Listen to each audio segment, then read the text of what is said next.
Salve galera, beleza? Segue nessa sequência de vídeos.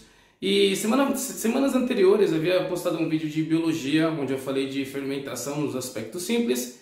E aí nessa alternância de segmentos, hoje eu vou falar um vídeo que é extremamente importante para os segmentos de química, principalmente para ter a lei da conservação das massas, a estequiometria, toda a parte que envolve reações químicas, medidas e proporções. Esse assunto massa molecular é muito importante. Ele acaba sendo como base para a gente fazer os cálculos, principalmente aqueles cálculos que envolvem molaridade e mols também, tá bom? Muito bem, o que é a massa molecular? A massa molecular corresponde, se a gente fosse falar grosso modo, o peso de cada molécula. Então, ou seja, cada molécula, cada substância, ela pode ter um peso, uma massa, né? Então, por exemplo, a água, ela tem uma massa molecular bem diferente da glicose e assim sucessivamente. Então, essa análise de proporção, né, a nível molecular e atômica, ela é determinada pela massa molecular, tá bom? Então, a massa molecular, ela faz uma relação entre a massa atômica e o número de elementos. Professor, o que é isso? Cada elemento químico ele vai ter uma massa específica. Então, se você somar todas as massas de uma substância, você vai ter a massa molecular, tá bom? Então aqui, ó, exemplo, né? Eu peguei dois exemplos básicos, né? Então eu peguei a água aqui. A água, ela tem 2 hidrogênios e 1 oxigênio. Peguei uma outra substância, glicose, né? Que até usei no vídeo anterior. 6 carbonos, 12 hidrogênios e 6 oxigênios, beleza? Então aqui, ó, como que eu calculo essa massa, né? Primeiro, eu vou pegar, igual está aqui, ó, você vai pegar a massa do elemento e multiplicar pelo número de elementos. Então aqui é o hidrogênio, então eu tenho o hidrogênio. O hidrogênio tem quantos átomos aqui? Tem 2. E o oxigênio eu tenho 1, beleza? Então eu vou na tabela periódica e vou ver a massa de cada elemento químico. Então o hidrogênio, a massa dele é igual a 1. E o oxigênio, por sua vez, a massa dele é igual a 16, tá bom? Não estou inventando esses valores, eu fui na tabela periódica, tá? Então, ó, 2 vezes 1, 2, 16 vezes 1, 16. Aí faz a soma aqui, ó, 16 mais 2 dá 18. Presta atenção aqui que eu posso ter duas unidades. Eu posso ter 18U, o que esse U significa? Que é 18 mols por unidade de água, ou eu posso representar assim, ó, 18 gramas mols.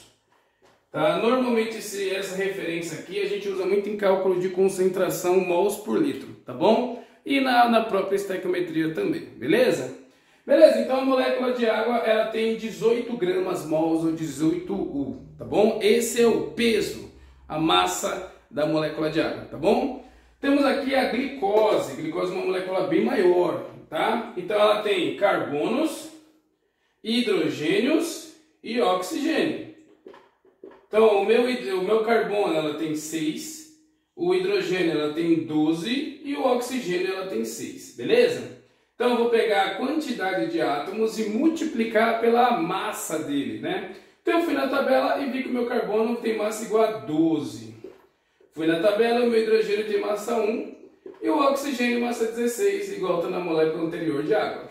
Multiplicando aqui, ó, 12 vezes 6, 72, 12 vezes 1, 12 e 16 vezes 6, 96. Se eu somar tudo isso aqui, eu tenho 180U ou 180 gramas mols, tá bom?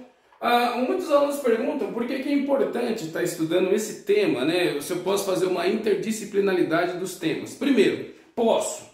Massa molecular ela pode ser aplicada num assunto chamado diabetes. Como assim?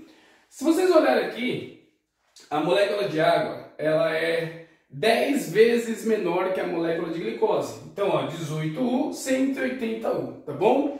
Isso tem muita relação com os processos de diabetes. Então vamos lá, vamos tentar contextualizar e envolver esse assunto. Então aqui, ó, a molécula de água, ela é uma molécula que entra e sai com muita facilidade pelos tecidos, pelos órgãos e pela membrana plasmática.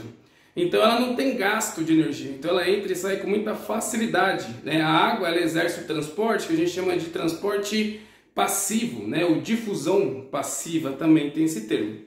Então, difusão simples também. E aí, então, partindo do princípio que a água ela entra e sai com muita facilidade, isso se dá pelo fato da massa dela, né? Se ela tem 18 gramas mols, ela significa que ela é uma molécula muito pequena. Já a glicose, por sua vez, é uma molécula grande, então ela precisa ser reduzida para poder entrar na célula e exercer sua função. No caso, o ATP, que vai virar a nossa energia. Então aqui, ó, contextualizando, a molécula de glicose é uma molécula grande. Vou desenhar aqui uma molécula grande, ó, 180 mols, tá bom? 180 gramas mols. Beleza? E aí o objetivo da glicose é entrar dentro das células para converter em ATP e energia. Só que o que acontece? A célula ela é pequena em relação à glicose, então a glicose ela precisa ser fragmentada. Então o pâncreas vai produzir um hormônio, né, que todos devem saber, que é a insulina. Então quando a insulina ela é jogada na glicose, né, a grosso modo falando assim, a insulina ela vai ser jogada na glicose, aí a insulina vai fragmentar a glicose, e nessa fragmentação ela vai ter aí 18 gramas mols, que é o tamanho da água, o próximo disso.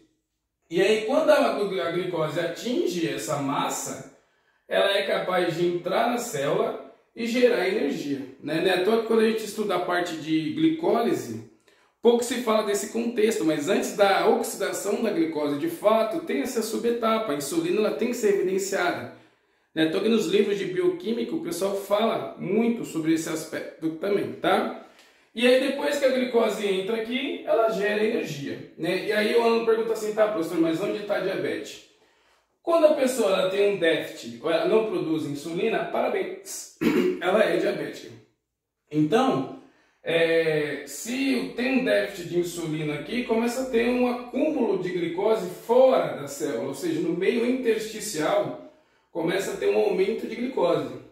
E aí isso vai resultar na hiperglicemia, por exemplo, tá bom? Hiperglicemia no aspecto de tecido, né? Hipoglicemia na parte celular, né? Tem essas duas contextualizações também, tá bom? Mas essa retenção de glicose fora das células caracteriza aí a diabetes, tá bom? E aí é uma das contextualizações desse tema relacionado a um tema de química e biologia. No caso, massa molecular, ela pode ser contextualizada dessas duas maneiras, tá bom? É isso, gente.